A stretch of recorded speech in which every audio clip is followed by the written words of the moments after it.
Nah, kali ini saya akan membahas mengenai mekanisme peredaran darah manusia. Mekanisme peredaran darah manusia. Sistem peredaran darah manusia itu termasuk pada sistem peredaran darah yang tertutup. Karena sistem peredaran darah yang dialirkan itu sendiri melalui pembuluh darah yang ada di dalam tubuh kita. Selain itu, darah itu sendiri melalui jantung sebanyak 2 kali. Jadi, adapun proses dari peredaran darah manusia ada 2, yaitu yang pertama sistem peredaran darah kecil dan juga sistem peredaran darah besar. Yang pertama ada sistem peredaran darah kecil. Nah, sistem peredaran darah kecil ini merupakan sistem peredaran darah di mana darah yang dialirkan itu dari jantung ke paru-paru, kemudian kembali lagi ke jantung. Pembuluh darah bagian jantung dan pembuluh darah yang berwarna biru artinya kaya akan karbon dioksida atau CO2.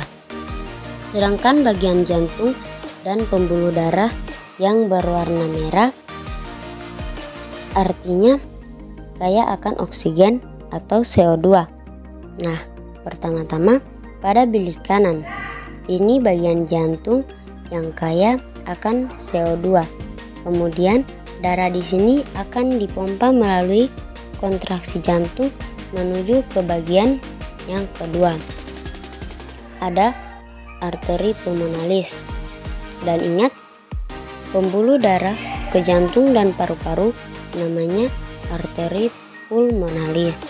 Setelah ke arteri ini, darah akan dialirkan menuju ke paru-paru, baik paru-paru kanan maupun paru-paru kiri.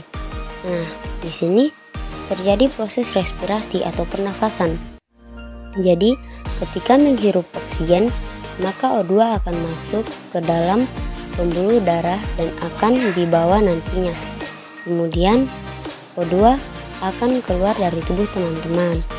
Nah, kemudian setelah ke paru-paru, di sini darah yang kaya akan O2 akan dialirkan menuju ke serambi kiri oleh pembuluh vena pulmonalis.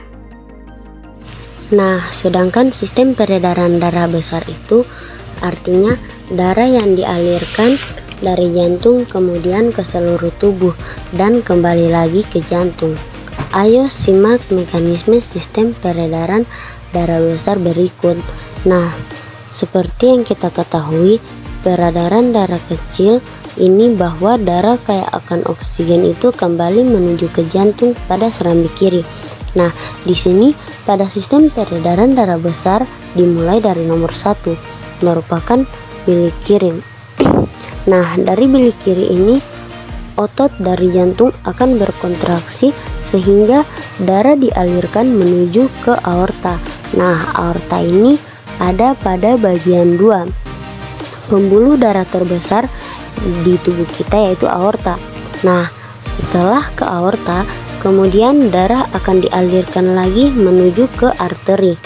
Nah, jadi pembuluh arteri adalah pembuluh dari jantung ke seluruh tubuh. Nah, setelah ke arteri, kemudian diedarkan ke seluruh tubuh, baik itu tubuh bagian atas maupun tubuh bagian bawah. Nah, setelah itu dari kapiler-kapiler itu jadi darah kaya oksigen, kemudian berubah menjadi darah mengandung karbon dioksida. Nah, akan dialirkan yaitu melalui pembuluh vena yaitu nomor 5 serambi kanan. Pembuluh darah tersebut kaya akan karbon dioksida kemudian akan menuju ke serambi kanan.